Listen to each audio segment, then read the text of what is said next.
Hello बच्चों, आप सबको नमस्कार, जय हिंद। आज हम करेंगे कक्षा 7 विज्ञान विषय रहेगा और अध्याय 6 है इसमें भौतिक और रासायनिक परिवर्तन। तो इस अध्याय में हम पढ़ेंगे भौतिक और रासायनिक परिवर्तन क्या होते हैं उनके बारे में। तो परिवर्तन के बारे में हम कक्षा 6 में पढ़ चुके हैं। तो वो परिवर्तन कैसे होते हैं चलो देख लीजिए। जैसे आपके घर में माता जी शीतल पेय बनाती है। शीतल पेय का मतलब जैसे मीठा पानी बना दिया, नींबू पानी बना दिया और उसमें पानी में शक्कर को घोलने को कहती है। शक्कर का विलयन में बनाना एक परिवर्तन है, यानी शक्कर पानी में घुल गई, उसका उसमें परिवर्तन आ गया। उसी प्रकार दूध से दही जमाते हैं, वो भी परिवर्तन हो गया। दूध कई बार खट्टा हो जाता है, वो भी परिवर्तन हो गया।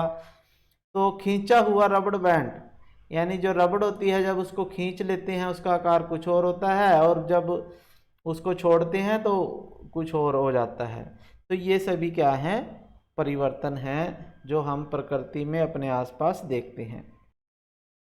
तो इस प्रकार हम व्यापक रूप से यानी मुख्य रूप से हम परिवर्तन कितने हैं? 2 प्रकार के परिवर्तन होते हैं। एक होता है भौतिक परिवर्तन और एक रासायनिक परिवर्तन। भौतिक परिवर्तन और रासायनिक परिवर्तन। तो प्रश्न आता है परिवर्तन कितने प्रकार के होते हैं, तो आपने लिखना है भौतिक और रासायनिक परिवर्तन। 2 तरह के परिवर्तन होते हैं, एक भौतिक परिवर्तन और एक रासायनिक परिवर्तन। तो पहले हम भौतिक परिवर्तन के बारे में पढ़ेंगे। तो इसको समझने से पहले हम क्या करेंगे, कुछ क्रियाकलाप करेंगे और वो उनसे आपके समझ में आ जाएगा। तो क्रियाकलाप में देखते हैं क्या होगा। तो इसमें हम क्या करते हैं, एक कागज लेते हैं। कागज ले लिया हमने और फिर उसको 4 इस तरह से भागों में बांट लिया और उनको अलग अलग कर लिया। फिर दोबारा से हमने उन कागजों को फिर ऐसे ही रख दिया। तो इस तरह से हम देखते हैं कि कागज के आकार में परिवर्तन हो गया है। कागज के आकार में और आकृति में तो परिवर्तन हो गया है, लेकिन कागज के गुणों में परिवर्तन नहीं हुआ। ठीक है, जैसे कागज अभी भी, ये भी कागज है, ये भी कागज है, ये भी है, चाहे आकार छोटा हो गया लेकिन उसके गुणों में कोई परिवर्तन नहीं हुआ, क्योंकि गुण तो कागज के ही हैं इसमें अभी भी। तो दूसरे क्रियाकलाप में हम क्या करेंगे, नेक्स्ट क्रियाकलाप है, जैसे हम क्या करते हैं, प्लास्टिक के कटोरे में बर्फ़ ले लेते हैं और बर्फ़ को पिघलने के लिए छोड़ देते हैं, धूप में रख देते हैं। तो हम देखते हैं कि बर्फ़ के आसपास बर्फ़ और जल का मिश्रण होगा। अब कटोरे को दोबारा से हम क्या करेंगे, हिमकारी मिश्रण में रख दें या उसको फ्रिज में रख दें। दोबारा फिर जो पानी है वो जल में, ये बर्फ़ में परिवर्तित हो जाएगा।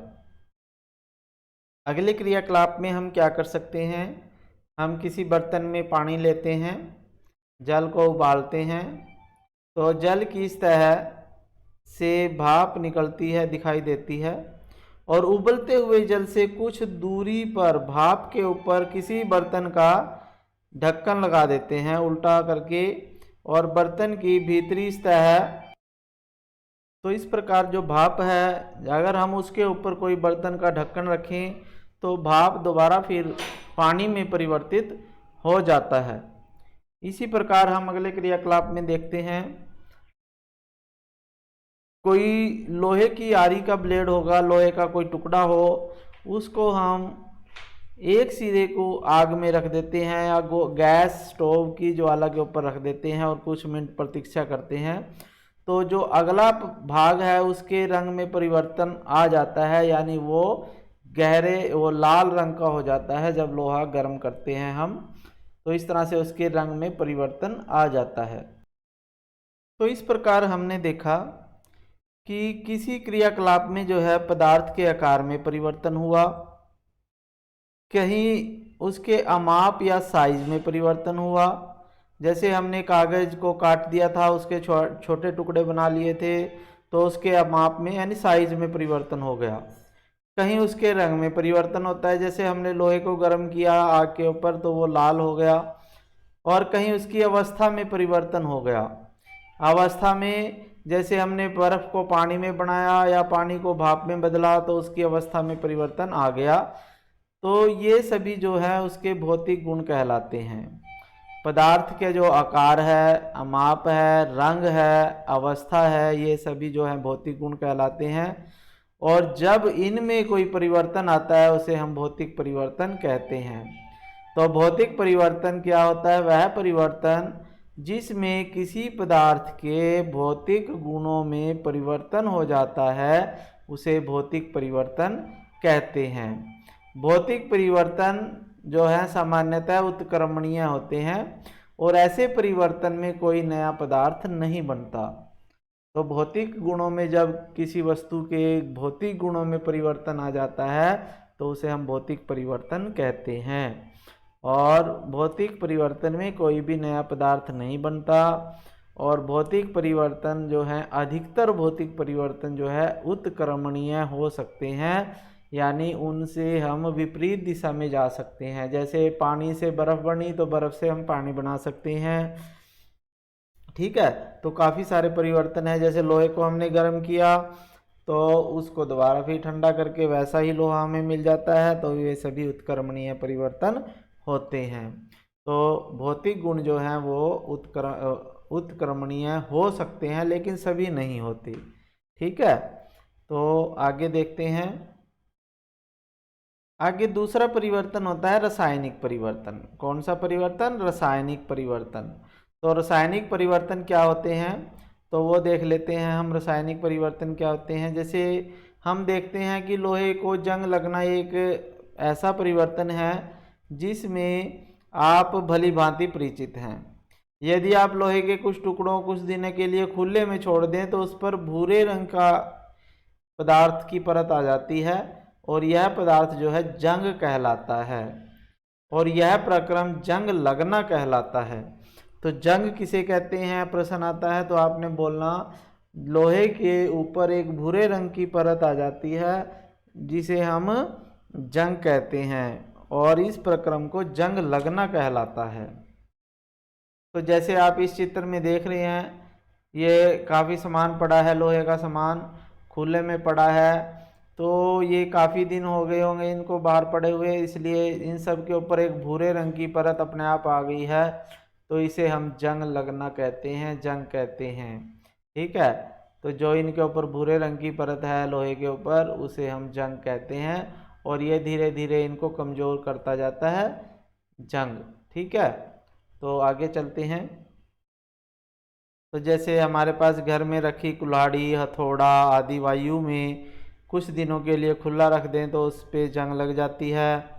या रसोई में लोहे का गीला तवा कुछ समय के लिए खुला रख दें, छोड़ दें तो उस पर जंग लग जाता है। जंग लोहा नहीं है, जंग उस पदार्थ से भिन्न होता है जिस पर यह लगता है। ठीक है, जंग जो है लोहा नहीं होता लेकिन उससे अलग होता है वो। तो आगे जैसे हम क्रियाकलाप कर देते हैं, मैग्नीशियम की पतली पट्टी या फीता, तो इसको जब रैगमार्क से साफ करेंगे पहले और फिर उसको जलाएंगे तो हमारे पास इस तरह से एक ज्वाला से ये जलता है। तो ये भी परिवर्तन है। तो जो लोहे की पत्ती, मैग्नीशियम की जो पन्नी है, पत्ती है, तो वो इस तरह की ज्वाला के साथ जलती है। ठीक है, और जलने के बाद मैग्नीशियम ऑक्साइड छोड़ती है। तो इसकी ये वीडियो मैंने अलग से बनाई हुई है, इसी चैनल पे आपको मिल जाएगा। मैग्नीशियम रिबन या बर्निंग ऑफ मैग्नीशियम रिबन के नाम से आप देख सकते हो इसी चैनल पे। तो जब मैग्नीशियम का रिबन जलता है तो उससे भस्म या राख बन जाती है। तो उसको एकत्रित करके जल की कुछ मात्रा उसमें मिलाते हैं और मिश्रण को अच्छी तरह से हिलाते हैं। तो मिश्रण पर लाल और नीले लिटमस पत्थर का परीक्षण करते हैं। तो हम देखते हैं इसमें जो लाल लिटमस है वो नीला हो जाता है। ठीक है, तो ये भी मैंने उसमें किया हुआ है, तो उसमें पूरा है।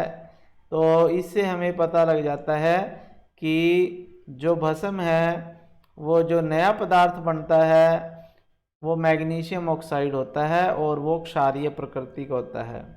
तो भस्म को जल में घोलने पर यह नया पदार्थ बनाती है और इस प्रकार के परिवर्तन को हम एक समीकरण के द्वारा लिखते हैं। तो ये समीकरण जो है गणित से थोड़ी अलग होती है। तो हम क्या करते हैं, इसमें ये समीकरण है जैसे मैग्नीशियम ऑक्साइड को जल में घोलते हैं तो मैग्नीशियम हाइड्रोक्साइड बनता है। ठीक है, जब मैग्नीशियम ऑक्साइड यानी मैग्नीशियम की राख को जब जल में घोलेंगे, मैग्नीशियम ऑक्साइड जो है मैग्नीशियम की राख होती है और इसको पानी में मिलाएंगे तो मैग्नीशियम हाइड्रोक्साइड बनेगा और ये एक क्षारीय प्रकृति का होता है जो लाल लिटमस को नीला कर देता है, लाल लिटमस पत्थर को नीला कर देता है। तो इसमें दो देखना है अपने, मैग्नीशियम हाइड्रोक्साइड जो है क्षारक होता है। मैग्नीशियम ऑक्साइड एक नया पदार्थ है जो मैग्नीशियम के जलने पर बनता है। मैग्नीशियम हाइड्रोक्साइड एक अन्य पदार्थ है जो मैग्नीशियम ऑक्साइड को जल में घोलने से बनता है।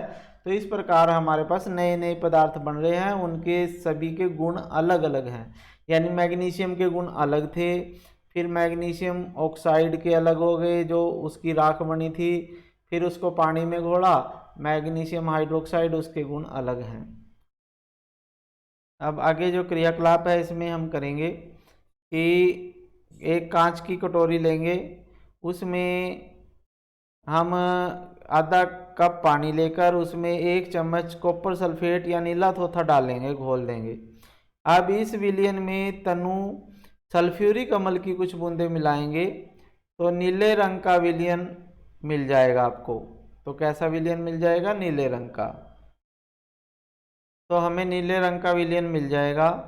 अब इस एक परख नली अथवा कांच की छोटी बोतल में विलयन का थोड़ा सा नमूना बचा लीजिए। शेष विलयन में एक कील या उपयोग किए जा चुके ब्लेड का टुकड़ा डाल दीजिए। लगभग आधे घंटे तक प्रतीक्षा करें। अब विलयन के रंग को देखिए, इसकी तुलना में बचाए गए नमूने के विलयन का रंग देखें भी कैसा हुआ, क्या परिवर्तन हुआ है कुछ रंग में। तो इस तरह से हम देखते हैं जो कॉपर सल्फेट जो पहले नीले रंग का था, जब हमने इसमें ब्लेड डाला तो ब्लेड के साथ इसने अभिक्रिया की, लोहे के साथ अभिक्रिया की और इसमें अब आयरन सल्फेट बन गया जो हरे रंग का होता है। तो इस प्रकार से पहले नीला रंग था, अब हरा रंग हो गया है। तो इस प्रकार से इनमें रंग में भी परिवर्तन हो गया है। इस रासायनिक अभिक्रिया में क्या हुआ, रंग में परिवर्तन हो चुका है। जैसे ये लिखा हुआ है, लोहे के साथ अभिक्रिया के कारण कॉपर सल्फेट विलयन के रंग में परिवर्तन आ गया है। तो जो इसमें परिवर्तन आपको दिखाई दिया है वो क्या होता है, कॉपर सल्फेट और लोहे के बीच अभिक्रिया होती है। यानी कॉपर सल्फेट के अंदर जब हमने लोहे के कील या ब्लेड को डाला तो उसके साथ अभिक्रिया हुई आपस में और विलयन के रंग जो है नीले से हरा हो गया। उसमें नया पदार्थ जो है आयरन सल्फेट बनता है। ठीक है,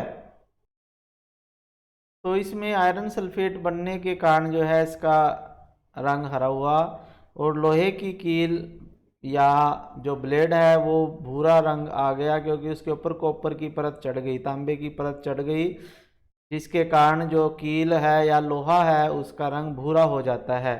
तो इस अभिक्रिया को हम ऐसे लिखते हैं, कॉपर सल्फेट नीला थोथा होता है, जब इसमें लोहा हमने डाला तो हमारे पास नया पदार्थ बना, एरो के बाद जो हमारे पास आ गया ये आयरन सल्फेट FeSO4 और कॉपर जो लोहे के ऊपर जमा हो गया था। ठीक है बच्चों,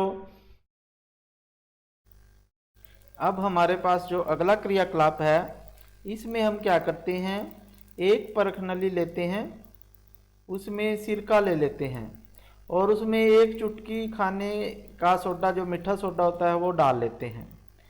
अब उसमें बुदबुदाहट की ध्वनि सुनाई देगी और गैस के बुलबुले बाहर निकलते हुए दिखाई देंगे आपको। तो जो ये गैस होती है वो कार्बन डाइऑक्साइड गैस होती है। ठीक है, तो जैसा चित्र में आपको दिखाया गया है, तो इसमें आपके पास ये इस तरह से चित्र है। तो इसमें हमने क्या डाला, इसमें हमने लिया सिरका लिया पहले, और उसमें खाने का सोडा डाल दिया थोड़ा सा, और इसमें बुदबुदाहट के साथ इसमें से गैस निकलनी शुरू हो जाती है। और इस गैस को हमने इस पाइप के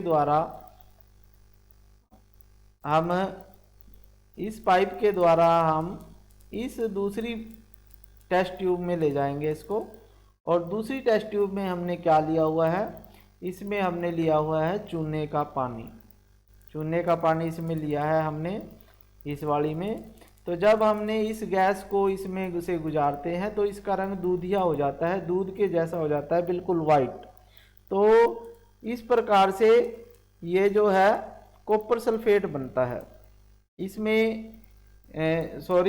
इसमें जब रंग में परिवर्तन हो जाता है वो किसके कारण होता है, जब चूने के पानी में से कार्बन डाइऑक्साइड गैस गुजरती है तो उसका रंग दूधिया हो जाता है। तो जब हम चूने के पानी में से कार्बन डाइऑक्साइड गैस चूने के पानी में से गुजारते हैं तो यह अभिक्रिया होती है कार्बन डाइऑक्साइड गैस चूने का पानी, कैल्शियम हाइड्रोक्साइड बोलते हैं इसे, CaOH2 कैल्शियम हाइड्रोक्साइड, और CO2 कार्बन डाइऑक्साइड गैस। तो जब चूने के पानी में से कार्बन डाइऑक्साइड गैस गुजारते हैं तो हमारे पास बनता है कैल्शियम कार्बोनेट, CaCO3 इसका नाम होता है, सूत्र होता है कैल्शियम कार्बोनेट। और कैल्शियम कार्बोनेट इसे बोलते हैं, सूत्र है CaCO3, और इसमें पानी भी बनता है H2O। तो इस प्रकार से ये अभिक्रिया बनी, इसमें नया पदार्थ बना। ठीक है बच्चों, अब हमने जितने भी क्रियाकलाप किए हैं उन सब में हमने देखा कि कोई ना कोई नया पदार्थ बना है। ठीक है, तो इसमें कहीं रंग में परिवर्तन हो गया, कहीं नया पदार्थ बन गया, कहीं, तो इस प्रकार से वह परिवर्तन जिसमें एक या एक से अधिक नए पदार्थ बनते हैं उन्हें रासायनिक परिवर्तन कहते हैं। और रासायनिक परिवर्तन को रासायनिक अभिक्रिया भी कहते हैं। ठीक है बच्चों, तो जब भी कोई नया किसी वस्तु में परिवर्तन होता है और नई चीज़ बनती है, जैसे लकड़ी को जला दिया तो लकड़ी को जलाने के बाद क्या बन गया, कोयला।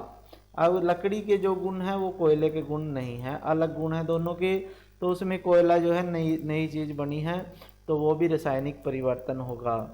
तो जो भी हमने ऊपर क्रियाकलाप किए हैं, जैसे लोहे को जंग लगना है, या मैग्नीशियम के रिबन को हमने जलाया है, मैग्नीशियम ऑक्साइड बनाया, या हमने चूने के पानी में से कार्बन डाइऑक्साइड गैस गुजारी है, तो ये सभी रासायनिक परिवर्तन है, क्योंकि इनमें किसी नए पदार्थ का जन्म हुआ है।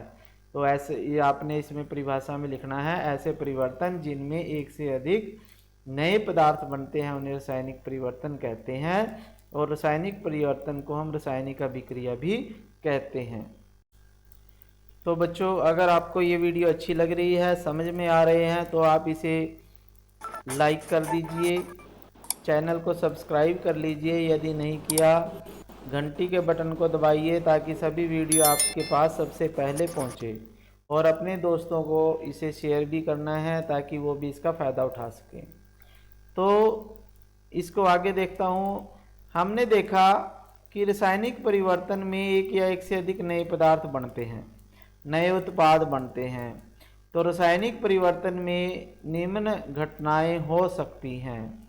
क्या क्या घटनाएं हो सकती हैं जो है, इसमें ऊष्मा उत्पन्न हो सकती है, प्रकाश उत्पन्न हो सकता है, जैसे मोमबत्ती को जलाते हैं उससे गर्मी भी पैदा होती है, प्रकाश भी पैदा होती है। ठीक है, उसमें ध्वनि भी उत्पन्न हो सकती है, जैसे किसी अभिक्रिया में ध्वनि उत्पन्न हो सकती है, जैसे बम ब्लास्ट होता है तो वो भी एक रासायनिक अभिक्रिया है, उसमें ध्वनि उत्पन्न होती है। उसके गंध में परिवर्तन आ सकता है, जैसे भोजन सड़ जाता है, गल जाता है तो उसमें गंध में परिवर्तन आ जाता है। उसके रंग में भी परिवर्तन हो सकता है। तो इस प्रकार से, या कोई गैस बन सकती है। तो इस प्रकार जब किसी अभिक्रिया में इन चारों में से कोई भी चीज़ होती है, कोई भी परिवर्तन होता है, ध्वनि उत्पन्न हो जाती है, गंध में परिवर्तन होता है, या ऊष्मा पैदा हो रही है, तो सभी ये रासायनिक परिवर्तन के उदाहरण हो सकते हैं। ठीक है बच्चों, तो आज की वीडियो में इतना ही करेंगे। नेक्स्ट वीडियो में मिलेंगे। इसी चैप्टर के अगले पार्ट के साथ। धन्यवाद। जय हिंद।